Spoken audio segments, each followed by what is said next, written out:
नमस्कार, milk circle में आपका स्वागत है। और आज हम एक बार फिर बात करेंगे डॉक्टर सन से। स्वागत है डॉक्टर सन। Thank you. आज हम ये बात करने जा रहे हैं कि दूध व्यवसाय में इतने सारे लोग जुड़े हुए हैं और बहुत सारे लोग आना भी चाहते हैं। पर सर, जो लोग आना चाहते हैं, मैंने देखा है बहुत सारे लोग आते भी हैं दूध व्यवसाय में, बट वो उतने सक्सेसफुल या उतने आगे नहीं बढ़ पाते हैं। तो हम ये जानना चाहेंगे कि आपके क्या विचार हैं इसके बारे में। क्या ऐसी कोई धारणाएं हैं जो लोगों के मन में घर कर जाती हैं, जिसकी वजह से आगे बढ़ने में तकलीफ आती है? देखो, ऐसा है, धारणाएं कि बगैर लोगों के दिमाग में जो बैठा है, मैं उसके ऊपर बात करूंगा। जैसे इंडियन जो आदमी है वो पढ़ा लिखा है, जिसको इस धंधे में आना है, वो क्या सोचता है कि ये किसान है, हो सकता है वो कम पढ़ा हो या ज्यादा पढ़ा हो या नहीं पढ़ा हो, वो अगर ये धंधा कर सकता, मैं क्यों नहीं कर सकता हूँ। ये पहली धारणा है उसके दिमाग में। हाँ। दूसरी धारणा ये है कि 2005 में जैसे आपने देखा कि गूगल की एंट्री हो गई इंडिया में। हाँ। पहले क्या था कि हमारे यहाँ ऋषि मुनि सब रहते थे जो हमको गाइड करते थे कि हमको क्या करना चाहिए। लेकिन अभी ये नया गुरु आ गया है, विश्व गुरु बोल सकते हो, और ही इज द लिस्टिंग, तो जो वो आपने को बताता है। अच्छा, वो तो 2000 में आया, लेकिन अभी उसके और दो आगे बढ़ गए हैं, chat GPT, Gemini, Grok, frock, जो भी है, आई डोंट नो। नहीं, अब तो उनसे क्या होता है कि लोगों को लगता है कि उसमें जो लिखा है वो सही है। फॉर एग्जाम्पल, मैं आपको सिंपल चीज बताऊंगा कि गूगल में लिखा है गाड़ी कैसे चलानी, लेकिन मैंने आज तक एक आदमी ने देखा जो गूगल पढ़ के गाड़ी चलाना सीख गया। Oh my God. तो नहीं, लेकिन क्या होता है कि हमको लगता है जो भारतीय आदमी का प्रॉब्लम एक ही है, सबसे बड़ा क्या है कि मन में कि अगर मेरे पास पैसा है तो मेरे को अकल है, और जो बाकी है, जो भले कितने भी पढ़े लिखे हो या कितने भी अच्छे हो, उनको अकल नहीं, क्योंकि उनके पास पैसा नहीं। सर, ऐसा बड़ी भारतीयों में नहीं, बाहर भी आजकल हम देख रहे हैं। नहीं, ये हकीकत है, ये हकीकत है। देखो, अच्छा है कि हमको सच्चाई एक्सेप्ट करनी चाहिए जी। ये जमाने में क्या हुआ है कि जनरेशन जेड वाली जो बातें हैं, हम लोग कुछ एक्सेप्ट ही नहीं करना चाहते। We want to stay in the screen से और ओनली कि भैया हमको ऐसा लगता है, ये लगता है, सर मेरे को ऐसा लगता है। हमेशा कोई भी आदमी मेरे पास आता है तो मेरे को बोलता है सर मेरे को ऐसा लगता है। मैं बोला सर, मैं जब छोटा था मेरे को भी ऐसा लगता था कि माधुरी दीक्षित की मेरे साथ शादी हो जाए, लेकिन उसको कभी नहीं लगा ना। तो मेरे को क्या लगता है, इससे कोई मतलब नहीं है जी। तो आपको क्या लगता है, उससे क्या मतलब है? जैसे कंपनियां मेरे पास आती है, बोले सर हमको ये करना है। बोले सर आपको ये करना है, वो ठीक है, लेकिन सामने वालों को क्या चाहिए ये आपको पहले सोचो ना। बिल्कुल। सब लोग क्या सोचते हैं कि मेरे को क्या चाहिए। जैसे अभी सबसे बड़ी बीमारी क्या है मनु में, मेरे को हर चीज चाहिए लेकिन आपके पैसे से चाहिए। ये सबसे बड़ा प्रॉब्लम है इंडिया में। पर ये तो जो भी आदमी है ना, उसमें सिंपल भाषा में अगर मैं कहूँ तो नो इनपुट ओनली आउटपुट। इन्हें लगाना कुछ नहीं, लेकिन ऊपर हाफुस काम आना चाहिए। अल्फांसो मैंगो ही चाहिए, नीचे लगाया गया कुछ नहीं। अब कहां से अल्फांसो मैंगो आएगा? मेरे को हर रोज कम से कम 4 फोन आते, सर हमको ऐसा करना है, हमको ऐसा करना है, आप हमारी सहायता हो। मैंने क्यों करो भैया? अच्छा, मैं आप एक्सपोर्ट हो? मैं बोला हाँ एक्सपोर्ट हो, तो क्या मैं फुकट में सिखाऊं क्या आपकी तरह? मेरे को भी तो पैसा लगाना उसके लिए, तो उसका क्या होगा? और अगर आप इससे पैसा कमाना चाहते हो तो मेरे से फ्री में क्यों इस्तेमाल करना चाहते हैं? लेकिन ये हर कंपनी का असूल हो गया। अच्छा, क्यों? उनको हर चीज चाहिए, लेकिन दूसरे के खर्चे भी चाहिए। जैसे मेरा 40 साल का तजुर्बा है, अगर 40 साल का तजुर्बा अगर आप गिनो कि 1000 रुपए एक साल का हो, तो 40,000 रुपए तो कम से कम देना है मुझे, क्यों नहीं देना है? सर आपको बहुत एक्सपीरियंस है, मतलब ठीक है ना, फिर तो आपको क्यों फोकट में चाहिए? ओके। तो यहाँ इंडिया में बड़ी दिक्कतें यही है। ये सबसे बड़ा प्रॉब्लम है। तो मतलब जो मैं समझ पा रही हूँ वो ये कि जो लोग शायद इस व्यवसाय को अपनाते हैं, वो चाहते हैं कि सुपरफिशियल नॉलेज से उनका बिजनेस अच्छे से सेट हो जाए, लेकिन वो किसी भी विशेषज्ञ से शायद बात करके या उनकी सहायता नहीं ले पाते हैं। देखो ऐसा है कि अभी हमको क्या लगता है, इंफॉर्मेशन इज की टू सक्सेस। थोड़े पैमाने पे ये सही है, लेकिन और 2 चीजें हैं, एक तो है एक्सपर्टाइज और दूसरा है अवेयरनेस। राइट। अब ये दोनों चीजें अनफॉर्चुनेटली गोल की तरफ फ्री नहीं है। तो इसमें आपको या तो आपको ये तजुर्बा खुद लेना चाहिए, या तो ऐसा आदमी रखना जिसके पास वो हो, करेक्ट, जिसको पैसा लगेगा। अब वो देना नहीं है, तो इंफॉर्मेशन ले लेके सब करते हैं। हमारे यहाँ की जितनी बड़ी बड़ी संस्थाएं हैं वो तो हमेशा सब देती है, लेकिन क्या दिख रहा है आपको आज? क्या दिखता है आपको आज? जो प्रैक्टिकल नहीं है, theoretically strong and practically wrong. तो theory is important, I am not saying no to theory, knowledge is important, again no to knowledge, not to say anything about knowledge, but application of knowledge is more important, correct, not knowledge. उसका application कैसा होना चाहिए? Right, right. तो ये बड़ी एक चीज है, समस्या है। और अगर इसको हम डीप में जाना चाहते हैं तो मैं हमेशा जो भी मेरे पास आता है मैं उसको बोलता हूँ कि 6 M है, 6 M's are there when you start a business. 6 M's क्या है देखो, सबसे पहले मनी, हाँ, दूसरा है मैन, हाँ, तीसरा है मशीन, चौथा है मटेरियल, हाँ, पांचवा है मैनेजमेंट, हाँ, और छठा है मार्केटिंग। हाँ, ये 6 चीजें हैं। हाँ, अब इसमें से आपके पास क्या है? एक ही चीज है, मनी। ठीक है। आपके पास मैन है क्या, ये पहचानने के लिए कि आपको किसके चीजों की जरूरत है। करेक्ट। अगर आपको मशीन लेनी है तो मशीन लेने की कौन सी मशीन लेनी चाहिए, ये बताने वाला या जानने वाला, ये आपको मालूम है कि नहीं मालूम। आपके पास कोई आदमी है क्या? अच्छा ठीक है। अब गाय के धंधे में क्या होता है, मशीन किसकी, पार्लर हो सकता है, ये हो सकता है, जो भी है। मटेरियल क्या है, यानी गाय कहाँ से लेनी है, कैसी होनी चाहिए, क्या है, सिर्फ अच्छी दिखने लगे थोड़ी अच्छी होगी। अच्छा, हाँ। दूसरी मैनेजमेंट, यानी उसको क्या खिलाना है। हाँ। क्या होता है कि इन्वेस्टमेंट जो है वो हर धंधे में है। हाँ। लेकिन यहाँ प्रॉब्लम ये है कि सबसे बड़ा प्रॉब्लम ये है कि उसको खिलाना भी तो है। हाँ। अब खिलाना भी तो है तो अरे सर इसमें क्या है, 40 किलो खाती है। मैं बोला ठीक है सर, अगर आप 40 किलो बोलते हो और आप खाते हो 700 ग्राम, हाँ। तो मैं आपको 700 ग्राम जलेबी दे दूं, चलेगा?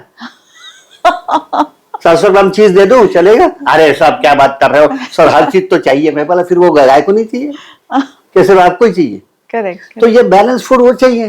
अगर आपके पास 100 गाय है तो दिन का खर्चा करीबन 35-40 हजार रुपए हो जाएगा। अगर वो आपका सही नहीं होगा तो क्या करेंगे आप? ये हो गई मैनेजमेंट। करेक्ट। मटेरियल हो गया, मैनेजमेंट हो गई, मार्केटिंग कौन करेगा? बेचना तो ये हर चीजें जो है, अगर ये आपको मालूम नहीं है तो ये जानने वाला आदमी भी तो होना चाहिए। वो भी आप लेना नहीं चाहते हो क्योंकि उसको पैसा लगेगा, खर्चा बहुत हो जाता है शायद। खर्चा क्यों नहीं होगा? अगर आपको 100 गाय भी रखनी है तो 4 करोड़ का ये है, 4 करोड़ का अगर उसका कैपेक्स है, हाँ। तो आपको 40 हजार भी नहीं खर्चा करना है उसके ऊपर। अगर आप कोई फ्लैट लेते हो तो आप खुशी से वो दलाल को 2% दे देते हो। आपने 1 करोड़ का फ्लैट लिया तो 2% उसको दे दिया। तो ये जो आदमी आपको बताएगा वो क्या फुकड़ में आएगा क्या? हाँ, सोचने वाली बात है। बिल्कुल बिल्कुल सोचने वाली। उसको आप 2% देने को तैयार है क्या? उसको वो भी नहीं। बोला सर आप ज्यादा मांग रहे हो। मैं बोला मैं अगर आपका प्रोजेक्ट टर्नकी पे ले रहा हूँ, मैं आपके यहाँ 15 महीने आने वाला, हर महीने 2-3 बार, तो कितना पैसा चाहिए? वो देने को तैयार नहीं है। सर हम खुद ही करेंगे। ठीक है, मैं बोला करो। अच्छा आप मेरे को एक चीज बताओ, आपने इंडिया में, मैं इंडिया की बात कर रहा हूँ स्पेसिफिकली, आपने एक भी आदमी देखा है क्या कि जो आपको किसी भी चीज की सही कीमत बताएगा? जिंदगी में नहीं मिलेगा आपको, ये मिलना ही नहीं है। आप मतलब मशीनरी या कुछ भी नहीं। आपको एक सिंपल चीज बताता हूँ। हाँ। आप मर्सिडीज में बैठो, हाँ। और मार्केट में चले जाओ, ठीक है, और जो बटाटा बेचता है उसको पूछो बटाटा कैसा दिया। वो एक बार आपको देखेगा, आपके कपड़े देखेगा, वो गाड़ी देखेगा, 500 रुपए किलो। ओके। क्योंकि उसको मालूम है, आपको मालूम नहीं है। हाँ। उसको ये लगता है। हाँ। फिर उसको आपको बोलना पड़ेगा भाई साहब 40 में आता है यार, किसको बता रहे तुम? करेक्ट। हाँ। फिर वो आ जाएगा 40 में। वैसे ये सब जो लोग, जो जितने भी लोग आते हैं वो सब मशीन वाले के पास चले जाते हैं। और मशीन वाले का क्या काम है? एक ही काम है, उसको मशीन बेचना है। भले आपको उसकी जरूरत है कि नहीं है, लेकिन वो जो हिसाब से प्रेजेंटेशन आपको दिखाता है, आप तो बस प्रेग्नेंट ही हो जाते हो, भैया यार कि बहुत अच्छा है यार, ले लो जी। मैं आपका, अगर आप हंसोगे, मैंने अगर एग्जाम्पल दिया तो हंस के पागल हो जाओगे। अच्छा। कि जो भी नहीं चाहिए वो, जैसे फॉर एग्जाम्पल एक कंपनी है, हाँ। वो सारे एक आदमी को गाय को मसाज करने का मशीन बेचती है। वाह। अब मैं ये सोचता हूँ हमेशा कि हाँ। ये गाय है क्या घोड़ा है? हाँ। मसाज किसको चाहिए? गाय को चाहिए क्या हॉर्स को चाहिए? हॉर्स को चाहिए। अच्छा, हाँ। फिर वो बोलते नहीं वो खुजाती है। मैं बोला कभी खुजाती है?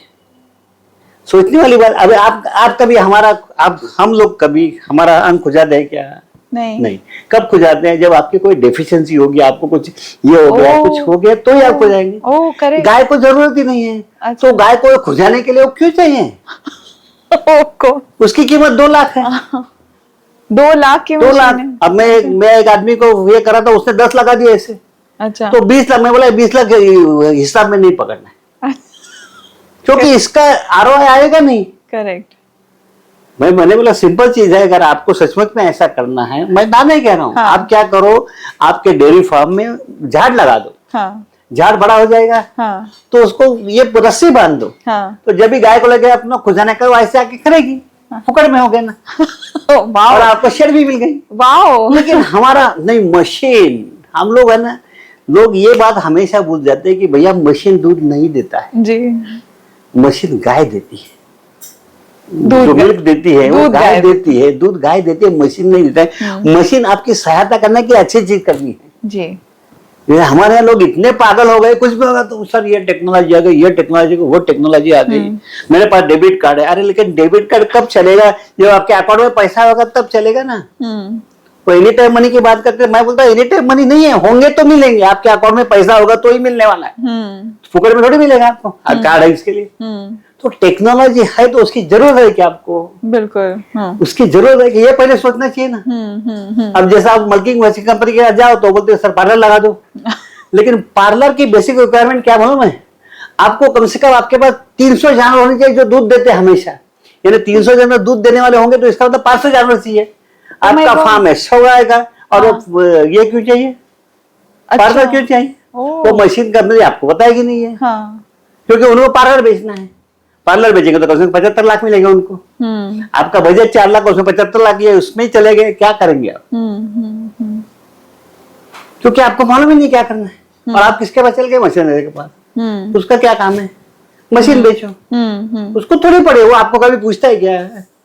जैसे आप कभी कोई एक मल्टी कार शोरूम में चले जाओ, उसका बच्चे वही गाड़ी लेनी है मेरे को, वो आपको जिंदगी में ये नहीं पूछता है कि आपको गाड़ी काय के लिए चाहिए, आपकी रोड कंडीशन क्या है, आपकी रिक्वायरमेंट क्या है, आपको हर रोज कितनी चलानी है, क्या चलानी है, कुछ नहीं पूछता है। क्योंकि उससे उसका कोई मतलब ही नहीं है। Correct. वो क्या बोलता है, सर ये फॉर्च्यूनर ले लो सर, बहुत अच्छी गाड़ी है। क्योंकि वो 28 लाख में आती है। हाँ। उसको 5 लाख तो ऐसे मिलने वाला है। बराबर। उसके बाप का क्या जा रहा है बोलने को। और आप भी हाँ, उसने मेरे को दिखा बहुत अच्छा था यार, मैं ले ली। अब आपको घूमना 1 किलोमीटर दिन में, उसके लिए आपको चाहिए क्या? आप चल के जा सकते हो। तो टेक्नोलॉजी है या मशीन है, वो हमको चाहिए कि नहीं, हमको पहले ये सोचना चाहिए ना। Right right. और अगर हमको मालूम नहीं है तो हमको मालूमात करनी चाहिए। तो इसी के लिए मुझे लगता है कि एक तकनीकी विशेषज्ञ का होना बहुत जरूरी है। तकनीकी नहीं, देखो तकनीकी विशेषज्ञ का जरूरी है, लेकिन तकनीक के साथ वो कमर्शियल भी तो होना चाहिए। करेक्ट। तकनीकी तो होना चाहिए, मैं ना नहीं कर रहा हूँ, आप बिल्कुल सही कह रहे हो, लेकिन तकनीक के साथ वो कमर्शियल भी तो होना चाहिए। राइट। ताकि आपको पैसे कहाँ से बेचने को मिलेगा। राइट। जैसे मेरे को याद है, मैंने आपको बोला वो इसका फैन का जैसा बोला मैंने, मसाज का मशीन। तो उनको मैं एक इसमें लेके गया फुलटन के पास। वहां एक आदमी ने क्या था, स्क्रैप आयरन का एक मस्त राउंड बनाया था। अच्छा। Scrap iron. अच्छा। उसको रस्सी बांधी थी और नीचे बॉल बेरिंग लगा था। हाँ। वो घूमता था। हाँ। फिर गाय को अगर करना है, अगर करना है तो, करती नहीं है वो। हाँ। अगर करना है तो उसके ऊपर आएगी। तो एमपी वाले लोग बोलते सर इसकी कॉस्ट क्या? मैंने बोला 5,000। अब ये 5,000 आपको खर्चा है कि 2 लाख करना है, तो आपको वो भी आदमी तो चाहिए ना। हाँ, सिर्फ तकनीक आदमी लेके आप क्या करोगे? जैसे हमारे यहाँ इंडिया में हम क्या है, साइंटिस्ट को जाके पूछते हैं। अरे वो साइंटिस्ट कभी रूम के बाहर जाता है क्या? वो रिसर्च करते बैठता है। उसका जैसे इंडिया में, यूएस में देखोगे आप तो क्या होता है कि industry and university go hand in hand. Correct. आपने इंडिया में देखा है कभी? वो 500 फुट में लगाएंगे घास और बोलेंगे ये 5,000 एकड़ में लगाओ। अब उनको मालूम नहीं कि हो सकता है कि नहीं हो सकता। इंडस्ट्री का जो अनुभव है। अगर मैं इसका पैरेलल ड्रॉ करना चाहूँ कि एक गाय पाल के देख लिया और फिर सोचा कि 500 या 1000 गाय पाल लूंगा। वही तो है। जैसे एक बार एक आदमी मेरे उसको ये करने थे, 100 गाय रखने थे, तो मैंने उसको बोला कि 100 गाय का फार्म देखना है। बोले नहीं सर, मैं तो 5,000 गाय का फार्म देख के आया। मैं बोला क्या बात है भैया, तेरे को खरीदी करनी थी मोटरसाइकिल, तुम ये देख के आए, एरोप्लेन देख के आए? कहने समझ में नहीं आता है कि मैंने वो देखा है। हाँ। अच्छा, वो भी जो भी आप किसी कभी भी कहीं पे भी जाओगे, वो जब मोमेंट आपको आता है उसको पता चलता है कि आपको कुछ मालूम नहीं है। हाँ। वो आपको कुछ भी बोलता है। हाँ। और सबसे बड़ी प्रॉब्लम मुझे क्या होती है मालूम है, आपको आप जो सुनते हो, आपने पहली बार सुना था, आपको मालूम नहीं था, तो आपके दिमाग में वो बैठ जाता है बाइबल की तरह या गीता की तरह। तो ये ज्ञान पूछ के नया लिखने को मेरे को बहुत तकलीफ होती ओके। तो उसने तो ऐसा बोला था सर जी। अच्छा, इनको ये भी मालूम नहीं कि वो कौन था। ओके। है ना, जैसे हमारे यहाँ क्या हुआ कि डेयरी में जितने भी लोग हैं वो सब डेयरी प्रोसेसिंग में है। हाँ। लेकिन उसमें से कोई भी आदमी नहीं कहता कि मुझे ये मालूम नहीं है, वो तो चालू कर देता है ऐसा करना है वैसा करना है। करेक्ट। अब जिसको मालूम नहीं वो क्या बोलता है, अरे यार इसको ज्यादा ज्ञान है, ये डेयरी में ही है, जुड़ा है 30 साल से 40 साल से। हाँ। मैं काफी लोग देखता हूँ हाँ। जो बोलते हैं हमको ये मालूम है, वो मालूम तो कुछ नहीं रहता है। सर तो सेम नुकसान नए एंटरप्रेन्योर का हो जाता है। बिल्कुल सर। और वो भी उसकी वजह से ही, क्योंकि उसको लेना ही नहीं किसी की सहायता। और इंडियन लोगों की एक खासियत है कि हम हमेशा गलत आदमी से सलाह मांगते हैं। तो सर हम ये कैसे पहचान सकते हैं कि किस तरह के व्यक्ति के पास हमें किस तरह की बात करने के लिए? बहुत सिंपल है, ये बहुत ही सिंपल है। अगर आपको ऐसा कुछ करना है तो आप जिंदगी में एक ही चीज याद रखना। अच्छा। 5 क्वेश्चन। अच्छा। ओ 5 5। वाओ। 5 W बोलता हूं मैं उसको। Okay. How, what, when, where and why. Oh okay. How, what, when, where, why. Okay. अगर किसी ने आपको कुछ बात कही हाँ। तो आप इसको ये 5 क्वेश्चन पूछो। ठीक है। अगर वो बात सही होगी हाँ। तो वो जरूर बता पाएगा। ओ। अगर वो बता नहीं पा रहा है, इसका मतलब उसने जो भी बोला है हाँ। उसको स्पैम में डाल दो।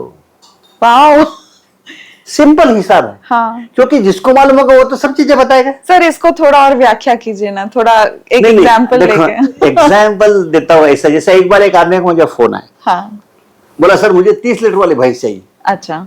अब ये ऑफकोर्स 10 साल पहले की बात है, मैं पुणे में था, बॉम्बे में था। हाँ। मैंने पूछा यार मैंने तो अभी तक 30 लीटर वाली भैंस देखी नहीं है, तुमने कहाँ से देखी? ओके। बोलता है सर क्या बात कर रहे हो आप, सर आप इतने बड़े हो, आपको मालूम नहीं, ये नहीं वो नहीं। मैं बोला क्या हुआ क्या? बोला सर ये भैंस 40,000 में आती है। अच्छा। मैं बोला अच्छा, आप एक काम करो। बोला आप कहाँ हो? हाँ। बोले सर मैं कुर्ला में हूँ। ओके। बोला आप आपसे घर से नीचे उतरो, हाँ। सामने टैक्सी पकड़ लो हाँ। और मेरे पास आ जाओ। ओके। वो टैक्सी का भाड़ा मैं ही दूंगा, आप चिंता मत करो। अच्छा। आप चिंता मत करो, और मैं आपको 4 लाख रुपए देता हूँ, आप मेरे को 10 भैंस ला के दिखाओ। आप कह रहे हो क्या कि 40,000 में 30 लीटर वाली भैंस आती है? हाँ, हाँ। मैं आपको 4 लाख कैश दे देता हूँ, ठीक है। आप मुझे 10 भैंस ला के दे दो। ठीक है। अगर आपको चाहिए तो मैं 40 लाख दे देता हूँ, मुझे कोई दिक्कत नहीं। लेकिन आपको ट्रायल के लिए मैं 4 लाख देता हूँ, आप 10 भैंस मुझे लेके आओ। हाँ। आपको मालूम है ना, आपने ही मौला कि सर ऐसे ऐसा है। हाँ। नहीं सर वो बाजी वाला बोल रहा था। मैं बोला बाजी वाले को पूछना था ना, मुझे क्यों पूछना? तो ये होता है ना, अगर आपने उसको पूछा था कहाँ मिलती है, फिर आता था ना। हाँ। मैंने क्या बोला, कब, क्यों, कहाँ, कैसे, हाँ। कौन। हाँ। मैंने आपको क्या बोला? 5 क्वेश्चन है, सिर्फ सिंपल 5 क्वेश्चन है। How, what, when, where, why. Correct.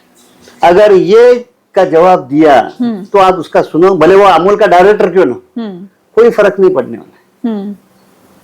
कोई फर्क नहीं पड़ने वाला है। लोगों को लगता है नहीं ये बड़ी कंपनी है, इसका डायरेक्टर है, इसका ये है, कोई फर्क नहीं। ये उसको 5 क्वेश्चन मेरे पूछे। मैं भी जिंदगी में किसी का कुछ नहीं सुनता हूँ, ये पहले 5 क्वेश्चन पूछ लेता हूँ। 2 क्वेश्चन के बाद मेरे को समझ में आता है इसको कुछ मालूम नहीं है, गूगल पढ़ के मेरे को बता रहा है। तो यही होता है, और इसकी वजह से क्या होता है कि जो आदमी नया आना चाहता है उसका प्रॉब्लम हो जाता है। करेक्ट। हाँ। मेरे को कुछ नहीं। मैं आपको एक सिंपल चीज बताता हूँ। आपने क्वेश्चन का पूछा, मैं आपको बहुत ही सिंपल एग्जांपल देता हूँ। मेरे पास ऐसे एग्जैक्टली 72 एग्जांपल्स हैं। अच्छा। 72। अच्छा। मैं लोग मेरे पास जब आते हैं तो मैं उनको क्या बोलता हूँ कि सर ऐसा है कि आपकी जो डिसीजन है डेयरी फार्म खोलने की, हाँ। ये मेंटल है। मेंटल है यानी आपने दिमाग में सोच लिया। ओके। फिजिकल है क्या ये मुझे मालूम नहीं। ओके। आपको भी मालूम नहीं। जैसे हम लोग 31 दिसंबर को बैठते हैं, हाँ। भरपूर दारू पी लेते हैं और फिर कल से मैं ऐसा करूंगा, कल से मैं वैसा करूंगा, इसमें मैं ये करूंगा। ओह माय कौन गॉड। करता है? आपने देखा है क्या? है ना, तो mental and physical that 2 different things. तो मैं उनको क्या बोलता हूँ कि सर आप एक काम करो, हाँ। आप 10 दिन मेरे साथ घूमो। हाँ। 10 दिन मेरे साथ घूमो, मैं आपको अलग अलग आपके जो आपका जो जितने जानवर रखने उनका जो ये है उनमें आपको लेके जाता हूँ। आपने अगर बोला कि मेरे को 200 गाय का फार्म है तो मैं 200 गाय के फार्म आपको दिखाऊंगा। अच्छा। फिर उसमें दिखाऊंगा क्या कि भैया कंस्ट्रक्शन कैसे होता है, गाय कैसी होती है, ये कहाँ से लाते हैं, दिन में इसको क्या क्या लगता है, कौन सी मशीन है, कितने लोग चाहिए, हर लोग का काम क्या है, कौन से समय पे काम करना है, ये करना है, वो करना है, सब करना है।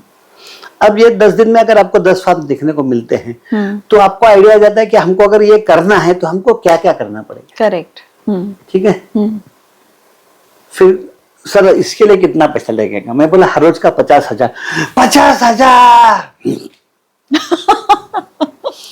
अब वो क्या सोचते हैं कि 5 लाख, इसका मतलब वो 5 लाख और प्लस वो आने जाने का खर्चा वो अलग। सर ये बहुत ज्यादा है। मैंने बोला आपका प्रोजेक्ट कितने का है? 8 करोड़ का। आप क्या देख रहे हो? 100 का होगा तो भी 4 करोड़। फिर वो क्या बोलते सर हम क्यों ना जाए, हम खुद ही जाते। मैं बोला आप जाके आपको मालूम है कि क्या देखना है?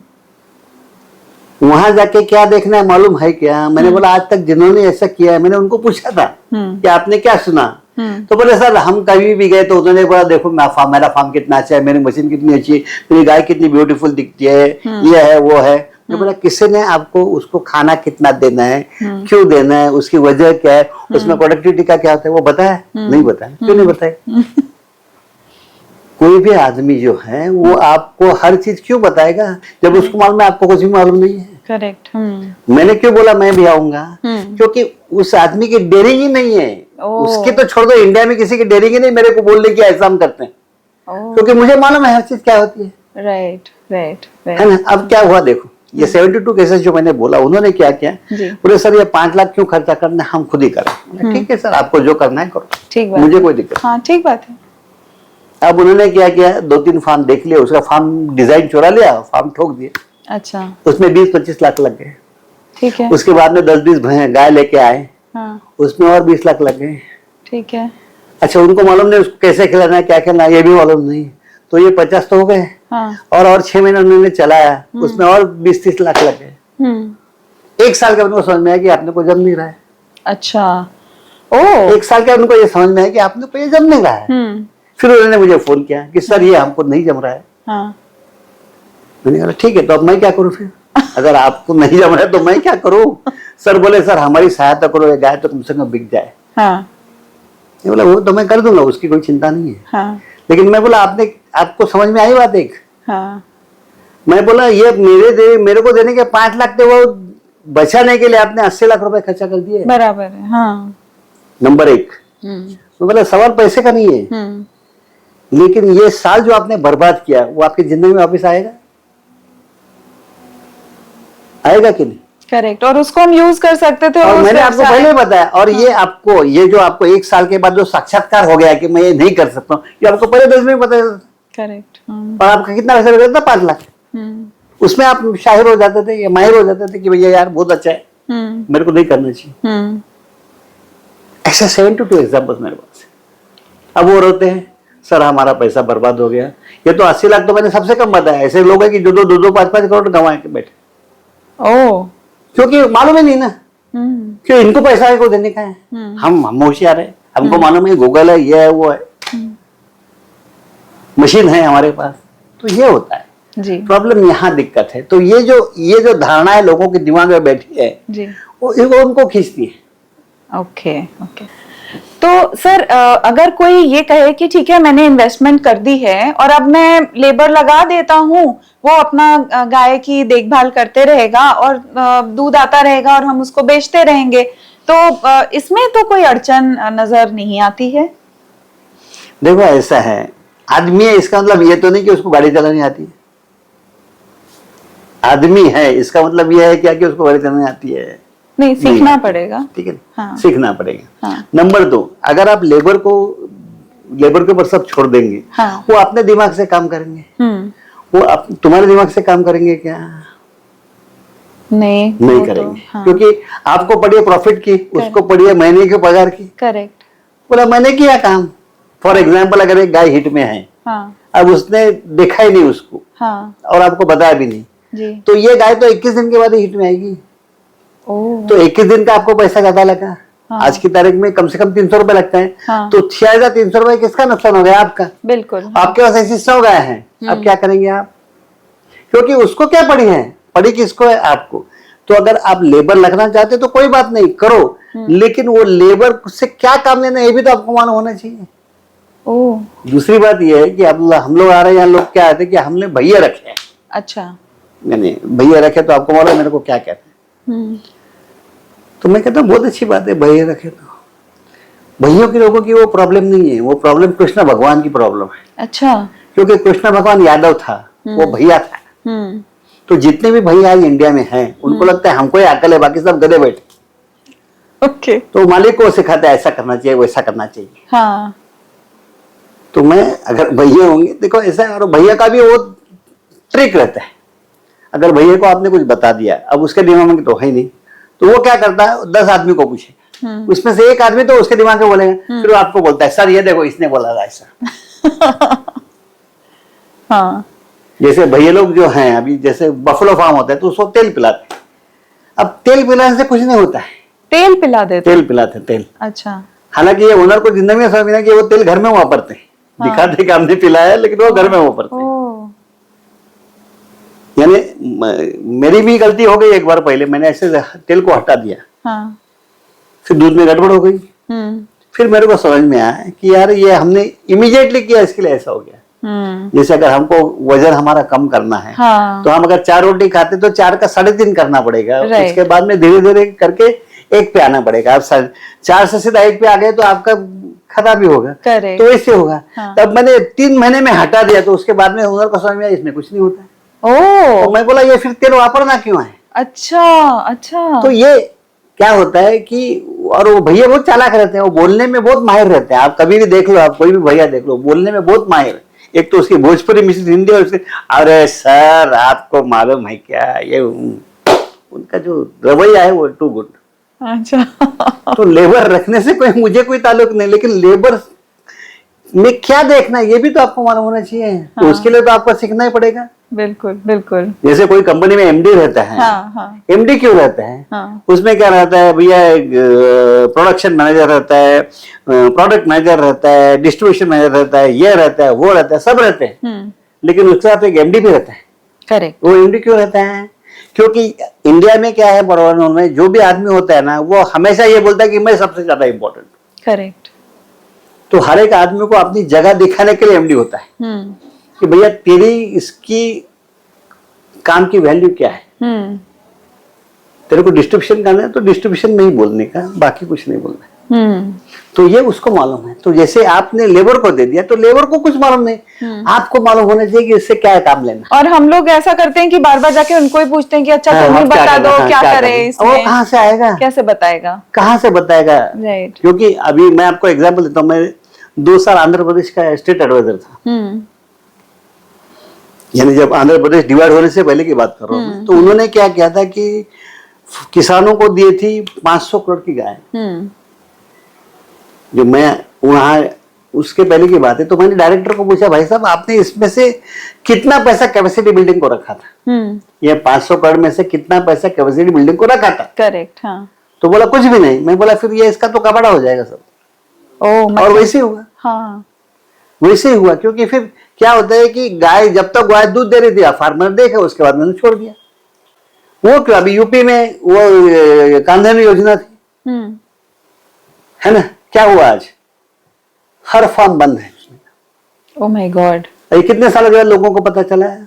क्योंकि उन्होंने उसके ऊपर ध्यान ही नहीं दिया। कैपेसिटी बिल्डिंग करेगा कौन? आपने ये कैसे सोच लिया कि फार्मर है तो उसको साइंटिफिक फार्मिंग मालूम है? क्योंकि गाय से दूध निकालना तो आसान है, लेकिन गाय समय पर गाभन होना चाहिए, वो प्रेग्नेंट होनी चाहिए, उसकी देखभाल होनी चाहिए। ये कौन देखेगा? मैं आज भी ये देखता हूँ। पहले मैं क्या देखता था कि फार्मर जो है वो अनपढ़ था तो उसको मालूम नहीं था। आज वो ज्यादा सीखा है, आज वो ज्यादा सीखा है, कम नहीं है। तो उस पर यूट्यूब है, व्हाट्सएप है, ये है, वो है, तो मेरे को बोलता है ऐसे, लेकिन बेसिक मालूम नहीं। हाँ, लेकिन सर इंटरनेट पे जो जानकारी हमें मिल रही है उसकी ऑथेंटिसिटी चेक करने का कोई तरीका नहीं? देखो ऐसा है, एक ही एक ही ऐसा ये है विकिपीडिया, जहाँ जो भी लिखा जाता है उसको वेरीफाई किया जाता है। अच्छा। गूगल में ये नहीं होता है, वो यूट्यूब पे भी ये नहीं होता है। कोई भी आदमी जो अपने को लगता है वो डाल देता है। हाँ, करेक्ट करेक्ट करेक्ट, है कि नहीं? इसलिए हमें एक्सपर्ट्स की राय लेनी चाहिए। एक्सपर्ट ऐसा चाहिए कि जिसको हर चीज मालूम हो। सिर्फ एक चीज मालूम हो कि कोई फायदा है? हाँ, सिर्फ एक चीज हो के क्या फायदा है? Correct correct correct. मैं आपको एग्जाम्पल बताता हूँ। हाँ। अब एक बार मैं हैदराबाद में था किसमें, तो मेरे पहले एक नस्ल सुधार का आदमी आया था। अच्छा। कि हमको जेनेटिक्स देखना है, ये करना है, वो करना है, इसको बहुत महत्व है, आपको ऐसा करना चाहिए, वैसा करना चाहिए, ये करना चाहिए, वो करना चाहिए। अब वो चला गया, अब नीचे जाके बैठ गया। उसके बाद में मेरा था। अब लोगों को मालूम है कि सर ये आदमी कमर्शियल है और इसको ये बहुत रियलिस्टिक है, तो बोले इसको पूछेंगे। बोले सर आपको क्या लगता है नस्ल के बारे में? हाँ। मैंने कहा देखो ऐसा है, ये टॉपिक मुझे ज्यादा मालूम नहीं है, लेकिन अब नस्ल सुधार की आप बात करते हैं या नस्ल की बात करते हैं, तो मेरे दिमाग में क्या आता है मालूम है? हाँ। सिल्वेस्टर स्टैलोन का बेटा सिल्वेस्टर हुआ क्या? नहीं। अर्नोल्ड श्वार्ज़नेगर का बेटा अर्नोल्ड श्वार्ज़नेगर हुआ क्या? नहीं। अब नस्ल तो वही थी, तो गलती कहाँ है फिर? ओके। यानी इसका मतलब है इनका जो रख रखाव था उसमें गलती थी, तो वही गाय में है ना। अच्छा, अब आप नस्ल सुधार की आप बात करेंगे, अब उसको अच्छी तरह से नहीं रखेंगे तो कहाँ करेंगे? हाँ। अच्छा, ये नस्ल कब लगेगा आपको? हाँ। 15-16 महीने में एक बार। करेक्ट। ठीक है ना, एक बार 15-16 महीने। उसकी क्या कॉस्ट आती है? 1-2 हजार रुपया। करेक्ट। हाँ। लेकिन 15-16 महीना अगर आपको गाय रखनी है, उसकी कॉस्ट क्या आती है? 350 रुपए दिन का। हाँ। 2 लाख। हाँ। है ना? तो किसको महत्व देना चाहिए? आप भी सोचो मतलब क्या करना है आपको। All right, okay. तो क्या होता है कि हर आदमी ये बताने की कोशिश करता है कि मेरा सब्जेक्ट बहुत इंपॉर्टेंट है। और जिसको जो आता है वो उसी पे बात करेगा। अगर आप एमडी मेडिसिन के पास जाओ तो वो थोड़ी आपको बताएगा कि आपको कान में खुजली हो रही है। वो तो बोलेगा आपके पेट में कुछ तो गड़बड़ है, कि सोनोग्राफी करनी पड़ेगी, एक्सरे लेना पड़ेगा, उसको निकालना पड़ेगा, अल्सर है। वही बोलेगा ना वो, क्योंकि उसको वही मालूम है। बिल्कुल। तो आपको ये मालूम होना चाहिए कि भैया ऐसे आदमी से सलाह दे जिसको हर चीज मालूम हो। बिल्कुल। राइट। तो ये नहीं करते हम लोग, और हम लोग हमेशा गलत आदमी को पूछते हैं। फिर वो बोलता है सर अमूल ऐसा करता है। मैं बोला भैया अमूल 42,000 करोड़ की कंपनी है, आपका 42 लाख भी नहीं अभी तक इन्वेस्टमेंट, आप कहां से कंपेयर करेंगे इसको? Oh my God, yes definitely. किसको कंपेयर कर रहे हैं आप? आपके पास 42,000 और उधर 42,000 करोड़, इससे कंपेयर कर रहे हैं। सर अमूल तो ऐसा करता है, मतलब तुम कर सकते हो क्या? ओह, इसका मतलब कि अपना वही देखना जरूरी। सोच जो है ना, ये सोच रुकी है। और ये सोच मैं आपको एक चीज सिंपल बताता हूँ, आप याद रखिए। गूगल पे इंडियन डेयरी फार्मिंग के ऊपर एक भी सही आर्टिकल नहीं है, कोई इंफॉर्मेशन नहीं। इंडियन डेयरी मैंने देखो शब्द वापरा है इन एस्ट्रिक्स, इंडियन डेयरी फार्मिंग, कुछ भी नहीं, कुछ भी नहीं है। जो भी है फॉरेन का है। जैसे हमारे यहाँ लोग है ना, कोई सर हमने फॉरेन से कंसल्टेंट बुलाया है। क्यों बुलाया भैया? क्यों बुलाया? उसको क्या मालूम? क्योंकि देखो ऐसा है कि इंडिया जैसे अलग अलग क्लाइमेट या अलग अलग सीजन्स वाली इंडिया एक ही कंट्री है। राइट। जैसे जो भी कंसल्टेंट यूरोप अमेरिका से आते हैं, अच्छा उनको एक्सपीरियंस क्या है? 5,000 गाय का फार्म है, 10,000 गाय का फार्म है, 20,000 गाय का फार्म है। Correct. और आप किसके लिए सलाह मांग रहे हो? 500। वो भी आपके पास रॉ मटेरियल हर रोज बदली हो रहा है, वो उसका कहाँ से मालूम होगा उसको? राइट। नहीं, फॉरेन गाय सफेद चमड़ी है तो अच्छा ही होगा, ये हमारी सोच है। अब हम उसको कुछ नहीं कर सकते जी।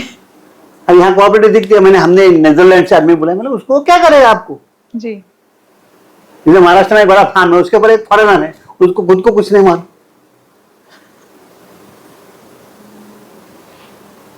बहुत बड़ा फार्म है, पहले से एक फॉरेनर बैठा वहां। मैंने पहले दिन जाके उसको बताया भैया इनपुट कॉस्ट कितना है और आउटपुट कॉस्ट कितना है, आप लॉस में हो। अब मैं क्या बोल सकता? तो ये आपको सोचना है ना कि आपको क्या करना है और कैसे करना है जी। क्योंकि हर एक चीज जो आपकी करनी है उसके लिए 2 कट्स है, एक तो शॉर्टकट या तो लॉन्ग कट, और हर एक को शॉर्टकट चाहिए। क्योंकि उनको क्या लगता है डेयरी फार्मिंग है ना 1 साल में ब्रेक इवन हो जाती है। हाँ सर, ये सवाल मुझसे कई लोगों ने पूछा। मेरे को एक चीज बताओ, कौन सा धंधा 1 साल में ब्रेक इवन होता है? नहीं होता है। क्योंकि सबसे पहली बात यह है कि अगर आपको 100 गाय रखनी तो 100 गाय आते आते 1 साल हो जाएगा। सिंपल। अगर आपको कोई भी धंधे का आप कहाँ पहुंच गए हो ये अगर सोचना है तो it is called 1000 day exercise, यानी 3 साल। जब तक 3 साल नहीं होते आपको पता ही नहीं चलता आप कहाँ पहुंच गए। और ये धंधा एक तो फर्स्ट ईयर लग गया आपके एनिमल आते आते, तो उसके सेकंड ईयर से चालू होगा जी। तो कम से कम 3-4 साल पकड़ लो, तो 5 साल के पहले कोई ये ब्रेक इवन नहीं होता है। लेकिन आप जैसे मैंने पिछले इसमें ही बताया था कि आपको पहले ही शुरुआत से ही आपका जो खर्चा है और जो आपकी सेल है उसमें वो मिट जाता है। करेक्ट। आप अगर आप बोले कि नहीं वो 4 करोड़ पहले महीने में आना चाहिए, ऐसा वैसा नहीं हो सकता।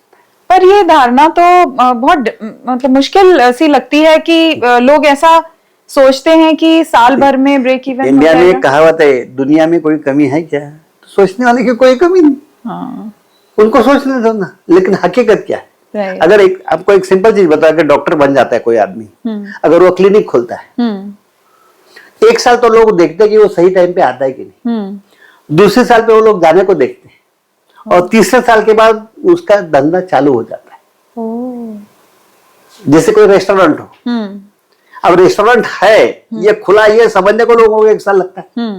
अब वो जब जाएंगे तब उनको पता चलेगा कि भैया कुक अच्छा था या नहीं था। करेक्ट। हाँ। उसमें दूसरा साल निकल गया, फिर तीसरे साल के बाद उनको पता चलता है क्या हुआ है। तब तक और कोई बंदा आता है तुम्हारे कुक को ज्यादा पैसा देके भगा के लेके जाता है, हो गया काम। Oh my God. हाँ। तो ये सोचना ही गलत है कि 1 साल में हो जाएगा। कहां से होगा? हो ही नहीं सकता। राइट। आज के इस एपिसोड में हमने ये देखा कि इस व्यवसाय को, दूध के व्यवसाय से जुड़े लोगों को क्या क्या अवधारणाएं हो सकती हैं जिसकी वजह से वो उतना तेज आगे नहीं बढ़ पा रहे हैं, और किस तरह से हमें कमर्शियल तकनीकी विशेषज्ञों की राय लेकर के ही आगे बढ़ना चाहिए, जिससे कि हमारा समय भी बचेगा और हमारे जो खर्चे हैं वो भी लिमिट में रहेंगे, कम हो जाएंगे। तो डॉक्टर चंद्र दूसरी बात यह है कि अगर आपने एक बार सीख लिया तो उसके बाद में आपको जरूरत नहीं होगी, तो यही आप अगले लगा सकते हो आगे जी। तो आपने जो पैसा खर्चा किया है इसके ऊपर वो आपका ऑटोमेटिकली निकल जाएगा। राइट है ना। जैसे हम लोग कॉलेज में जाते हैं, तो हमको फीस देनी पड़ती है ना। भले उसका उपयोग हो या ना हो, लेकिन अगर आपने उसका उपयोग किया तो आपकी फीस निकल गई। वैसे ही रहा भी होने वाला है कि आपने अगर वही तरीके अपनाए तो आपका पैसा बच जाएगा, तो आपका पैसा निकल जाएगा। बिल्कुल। तो लॉन्ग रन में ऐसा लगता है कि इससे हमें बहुत ही फायदे होंगे।